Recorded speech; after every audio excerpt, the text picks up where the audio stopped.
Alright, selamat pagi kepada anda semua.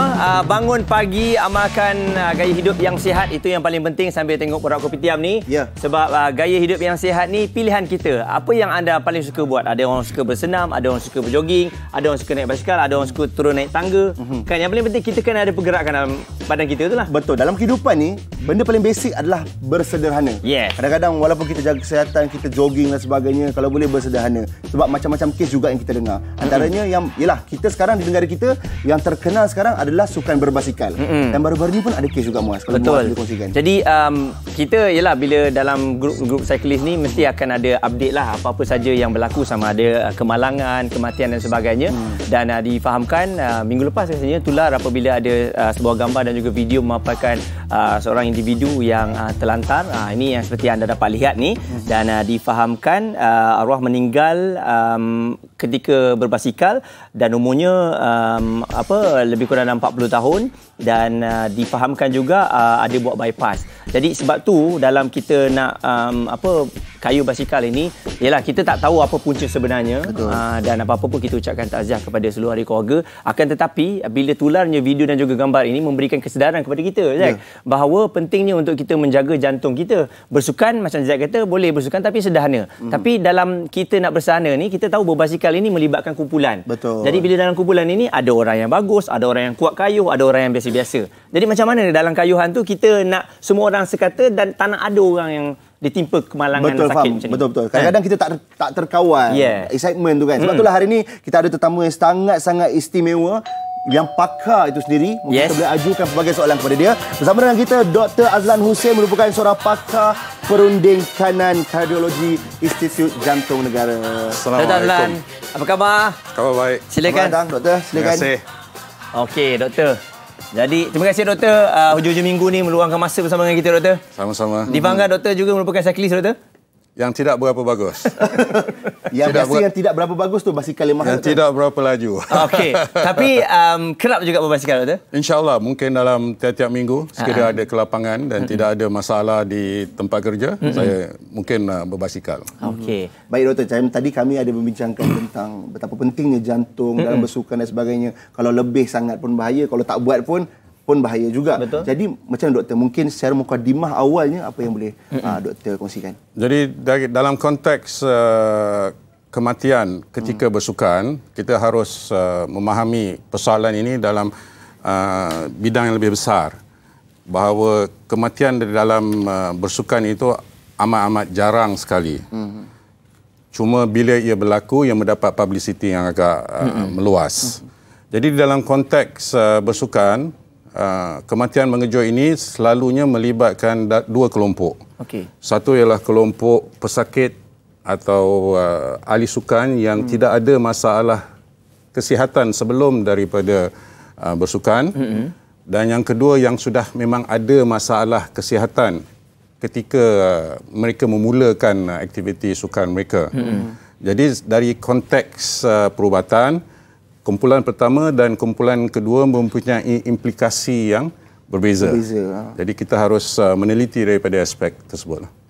Okey doktor, dan bila kita tengok popularnya sukan berbasikal ini, semua sedia maklum bahawa berbasikal ni dia lebih kepada orang ni beli, orang B akan beli, orang C akan beli, orang D akan beli. Dalam satu kawasan perumahan pun bila dia dah beli, semua orang beli. Kita faham ada beberapa sukan racun, ada beberapa sukan tidak dibenarkan. Jadi sebab tu berbasikal ni popular. Jadi agaknya doktor, untuk orang yang baru berbasikal ni, apa yang boleh doktor bagi tahu mengenai pentingnya untuk kita melihat dulu jantung kita ni okey ke tak okey? Sebab berbasikal ni kita tahu dia hanya kayuh, akan tetapi heart rate jantung kita, pergerakan jantung kita tu semua, kalau lari kita tahu, kita penat kita berhenti.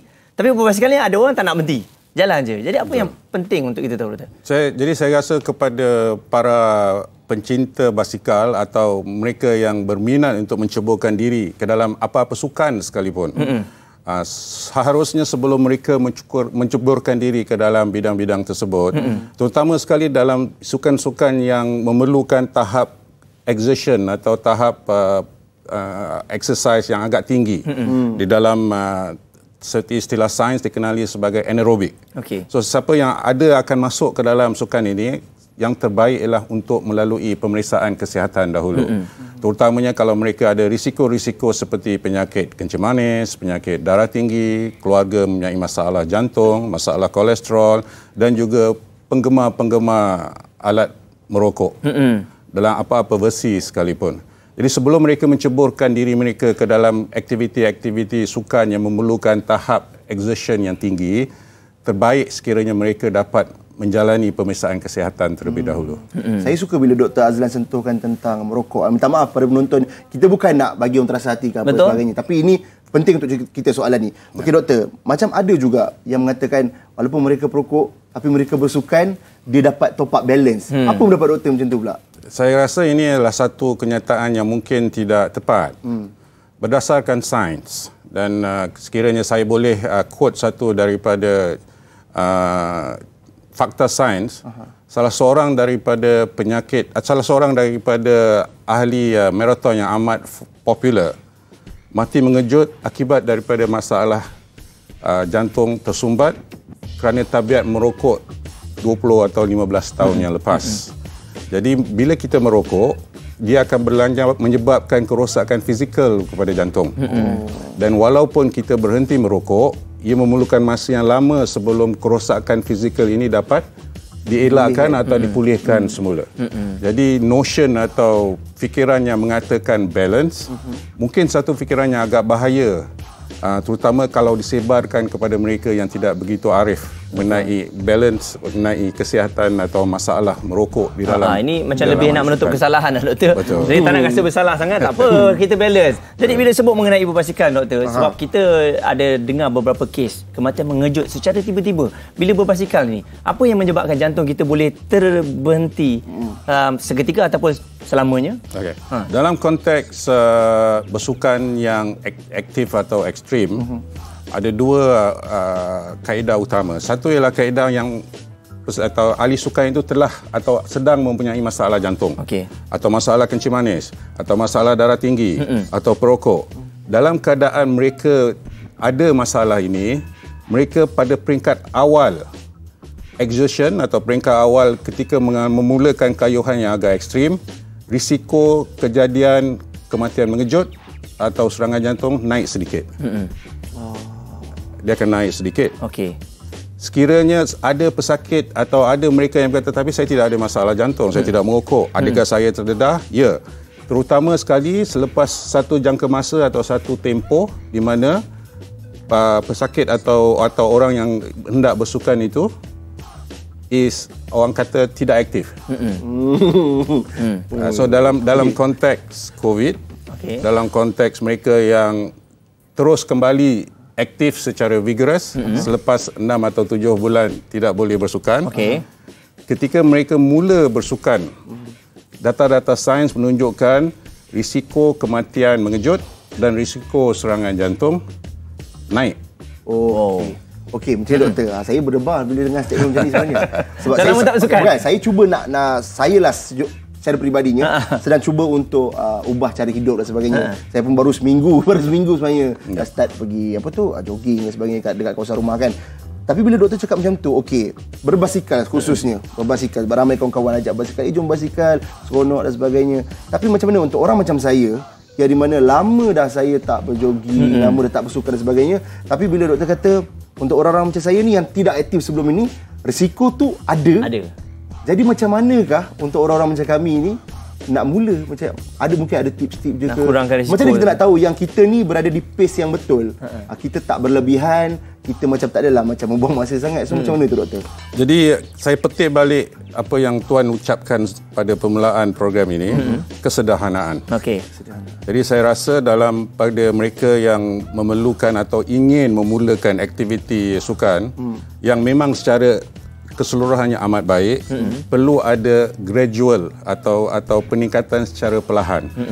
Jadi banyak orang akan bertanya macam mana kita tahu doktor. So dalam bidang sains kita mengatakan cara kita mengukur tahap ini ialah daripada segi rate of perceived exertion. That means kita tengok cara kita bercakap. Kalau kita boleh bersukan dan bercakap dalam satu sentence yang penuh, mengambilkan sentence, that means itu masih pihak yang agak relax atau terkawal. bila kita sudah 3 atau 4 minggu dalam keadaan itu, kita naik sedikit. Jadi bila kita boleh bercakap ketika kita sedang bersukan tapi kita tidak boleh menghabiskan sentence kita atau ayat kita, that means kita punya exertion level sudah naik ke tingkat yang lain. Okey juga Doktor. Jadi kita tidak perlu alat-alat yang canggih. Yang ini yang paling simple. Manual. Kalau kita boleh berbual dengan kawan kita ketika cerita, bergosip dan sebagainya, tak ada masalah. Waktu bersukan. Minggu depan kita bergosip sedikit, penat. Berhenti, tak boleh nak habiskan sentence tu. Mungkin kita punya level dah naik. So it's secara dengan cara gradual increase. Risiko kematian mengejut pada permulaan exercise atau permulaan aktiviti ini boleh dikurangkan sekurang-kurangnya 50% kadar reduksi. Betul. Kita jangan push sangatlah kan Doktor. Jangan push sangat sebab kita tengok kawan kita yang dah 3 tahun tu laju, kita yang baru 3 bulan ni nak laju macam yang 3 tahun. Satu tip yang sangat berguna ya Doktor, memang kalau kawan-kawan boleh borak sampai dengan kawan tu memang hebatlah. Betul lah. Kita kalau dah penat kita main fokus depannya, kawan borak tu kita tak apa dia cakap memang tak layan. Tapi Doktor, ada juga sekarang ni trend. Ada orang kata alah kalau cycling pun tengok badan besar juga. Tapi sebab apa? Sebab diorang relatekan dengan makanan. Bukan sahabat saya. Ini memang realitinya kan. Jadi ada orang cycling 10 km je, sikit. Tapi makan, dia kata, dia macam ni lah nak menembus kesalahan dia. Kita makan lah, kita dah cycling. Makan, kita pantat, nasi lemak, roti canai, tak ada masalah. Adakah itu faktor membuatkan jantung kita boleh tersumbat juga? Jadi faktor jantung tersumbat ini satu cerita lain. Kaedah perdebatan atau kaedah cerita yang lain. Secara keseluruhannya, seseorang itu akan hilang berat badan bila kadar tenaga yang digunakan lebih tinggi daripada kadar tenaga yang diambil. Sekiranya kita bakar lagi banyak, kita makan kurang, kita will hilang berat badan. Tapi kebanyakan daripada para bicyclist atau cyclist seperti saya, kaya untuk makan. Jadi kita untuk berjumpa kawan. So yang ini Doktor boleh sebutlah balance tu? Saya boleh sebut, tapi dalam konteks saya, saya tidak perlu kepada fitness yang melampau. Pada saya aktiviti berbasikal saya selepas 10-12 tahun yang lepas hanya untuk berjumpa kawan, keluar daripada konteks kerja saya dan juga makan dan bercerita tentang basikal. Betul. Jadi itu konteks saya. Mungkin konteks saudara atau tuan lain daripada konteks saya. Tetapi seperti yang tuan sebutkan tadi, yang penting ialah keseimbangan. Apa yang kita perlu atau apa yang kita mahu daripada sukan ini. Terima kasih Dr. Azlan. Banyak perkongsian sebenarnya. Betul Doktor. Jadi terima kasih. Kita harapkan sedikit dapat memberikan kesedaran lah kepada newbies ataupun yang baru saja nak join basikal ni Doktor. Seronok memang seronok, tapi kita sederhana dan juga kita tahu bagaimana tahap kebolehan kita lah Doktor. Betul. Apa tips pada Doktor tu kita kena ingat. Kalau kita boleh berbicara, berbual, tak sempat, maknanya betul lah tu. Tak boleh Zack. Terima kasih banyak Dr. Azlan. Mungkin ada Dr. Azlan ada apa-apa kata-kata terakhir untuk penunggang basikal kat luar sana atau yang bersukan kat luar sana? Betul. Saya menyeru kepada semua ahli-ahli sukan supaya menjaga kesihatan, menjaga arahan dan penjarakan sosial ketika bersukan dalam era COVID sekarang ini. Alright. Terima kasih. Terima kasih sekali lagi Dr. Azlan bersama dengan kita sedikit berkongsikan dari IJN. Kita pagi-pagi ni pentinglah dalam kita nak berbasikal berpuluh ribu ni, kadang-kadang kesihatan kita tu yang paling penting.